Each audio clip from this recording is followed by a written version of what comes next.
Parsha begins with a showdown between Yaakov and Esav.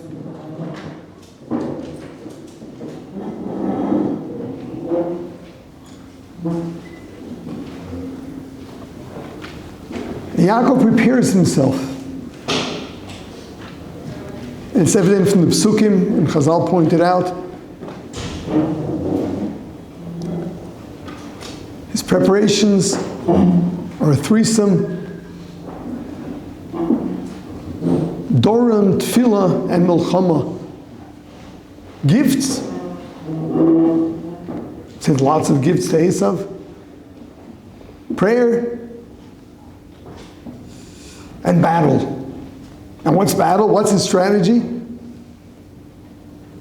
Well, divide the family into two camps. So if Esav gets one of them, the other one will escape.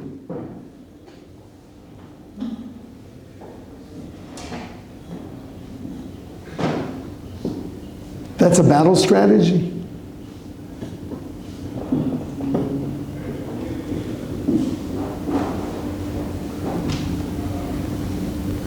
It's very clear that all Yaakov Avinu is interested in is survival.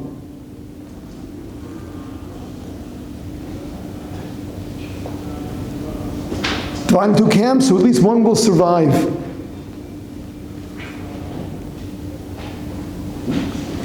Why not a strategy, you know? Get him from two sides, surround him.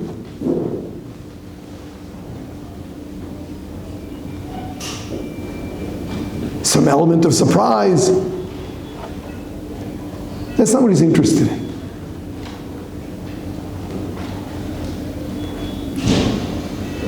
His prayer, same thing, Hatzileini na, save me. And obviously the gifts, that's appeasement.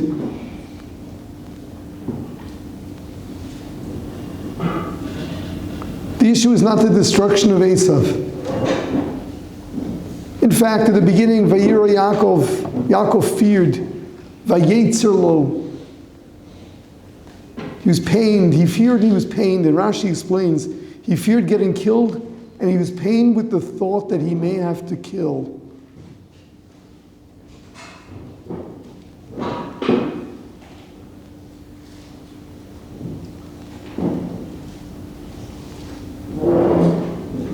This is the battle between Yaakov and Esav.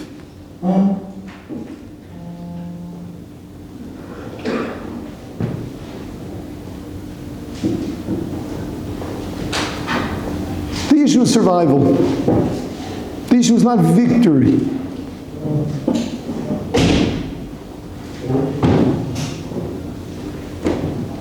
It's survival. There's no talk of conquest. It's about survival.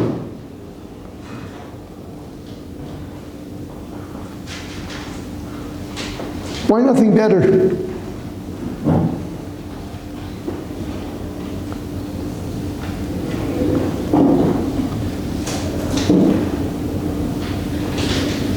Defensive and nothing more.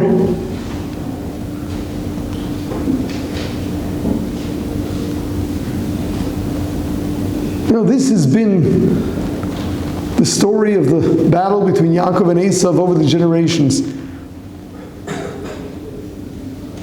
The Golus we are in is after the destruction of the Second Temple in the hands of Rome, Edom, Esav. This is all referred to as Golus Edom.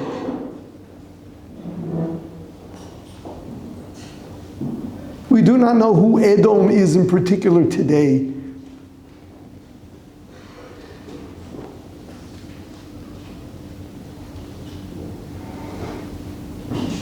For us at least, it's conceptual.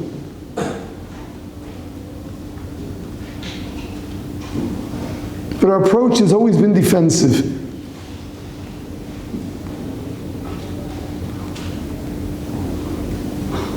Yaakov Avinu, unlike Avraham and Yitzchak,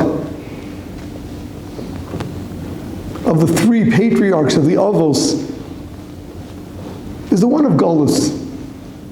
Avram Avinu was respected by all. He was Av Hamon Goyim. He was a prince, a king. Yitzchak Avinu they feared. Yaakov spent so much of his life fleeing, and eventually ends up in Egypt. He is the Av of Golus. And what Golus is about is survival.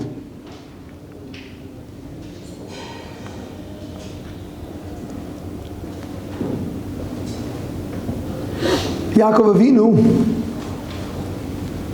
in terms of what he represents, is Emes, which is Torah. And there is not just survival.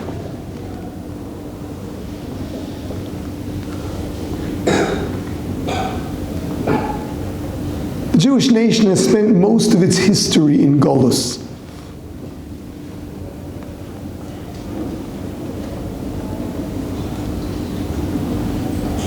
And yes, we had to fight for our survival. In Torah, it was something else. We've built, we've grown. Some of the darkest periods in Jewish history were also something of a golden age in terms of Torah flourishing.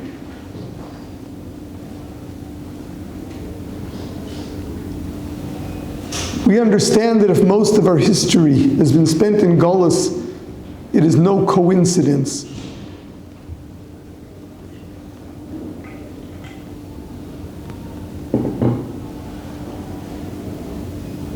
That's what Hashem had in mind.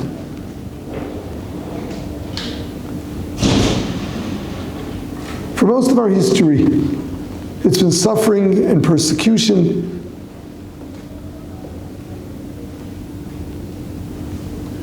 and Torah.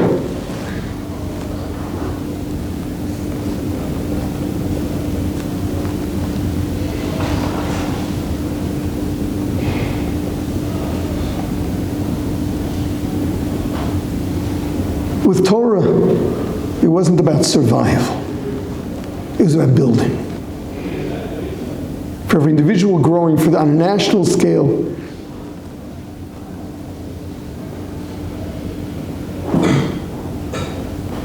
so much of what was written, so many of our classics, the works of the Rishonim, they were written during the Crusades.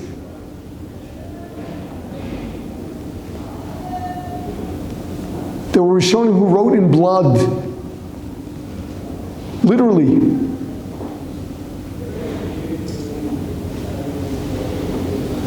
And what followed them, the generations later,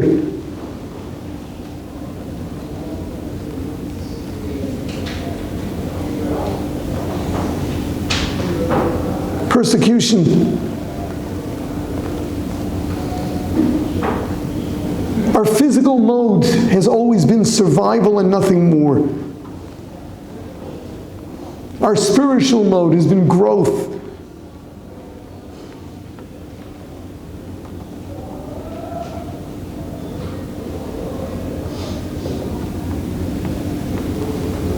Today, the world of the yeshivas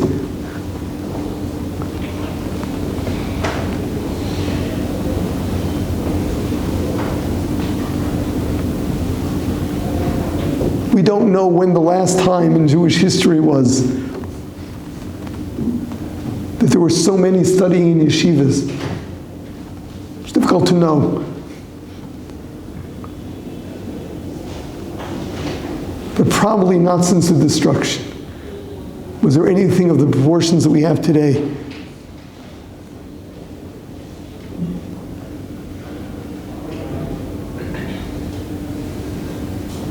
It's got to be very clear what our ambitions are. To the Jew, understand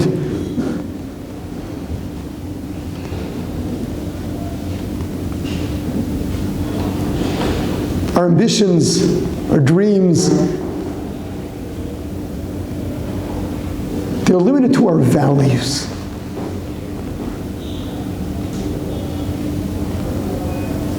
Everything else, survival is fine.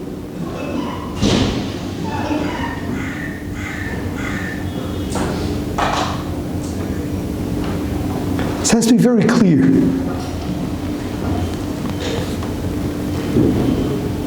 We're living in a very confusing time.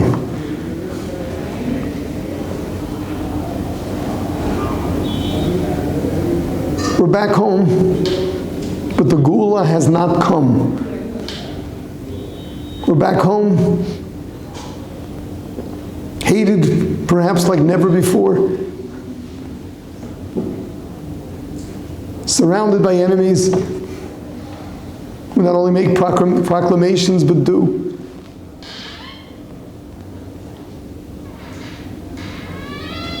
Let it be clear. Our goal is survival. Physically, that is. Our aspirations are in growing our values, are educating our people.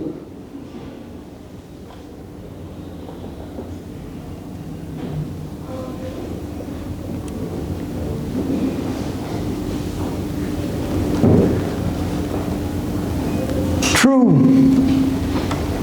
in the process of defending ourselves,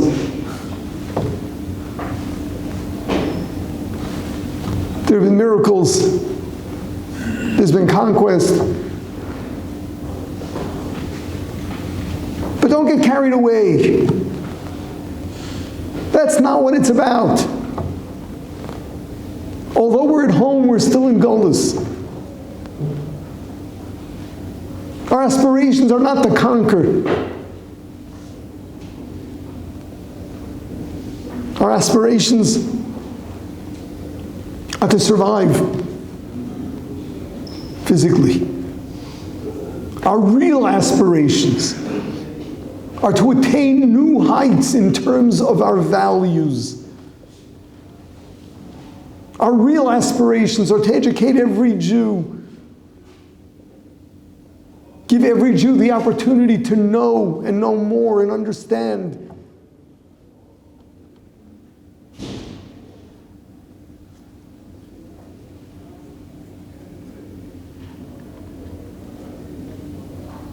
Don't allow for confusion.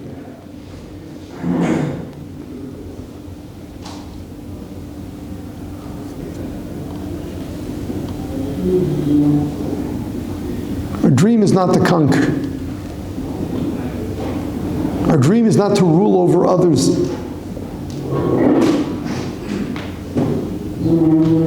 The Golus isn't over. Mashiach comes, that's another story. But he's not here yet. Our mode is still survival.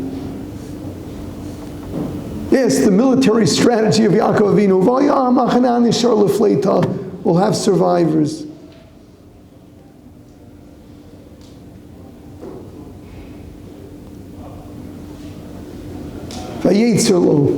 Pain by the thought of having to kill.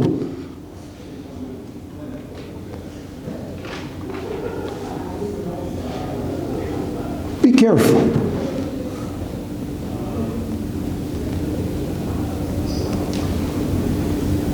Be careful, because many think otherwise.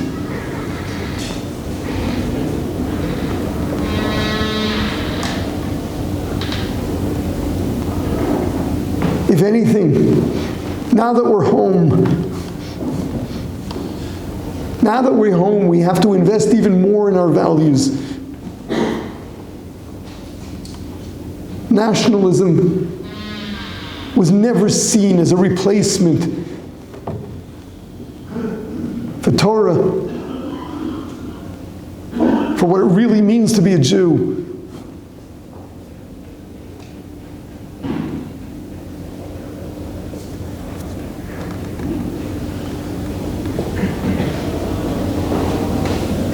You know, there have been different periods in the history of the state where we witnessed miraculous victories and there was euphoria in the air.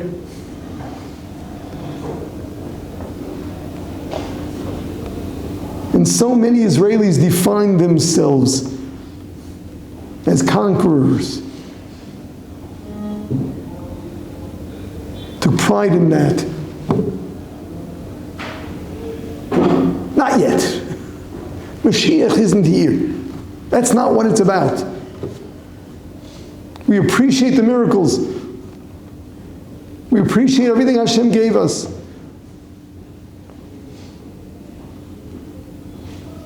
But not unlike Yaakov Avinu.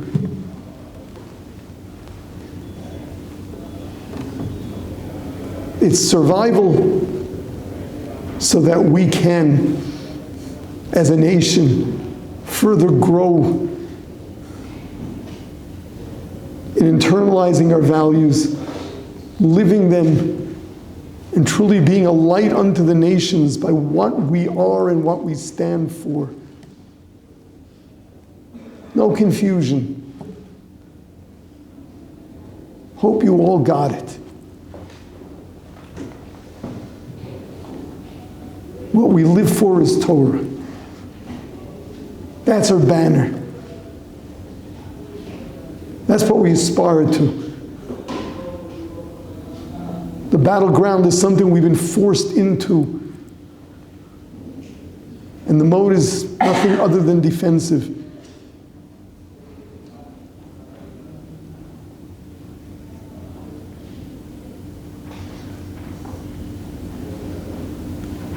If there's any area we want to see conquest in, it's in the war against Jewish ignorance.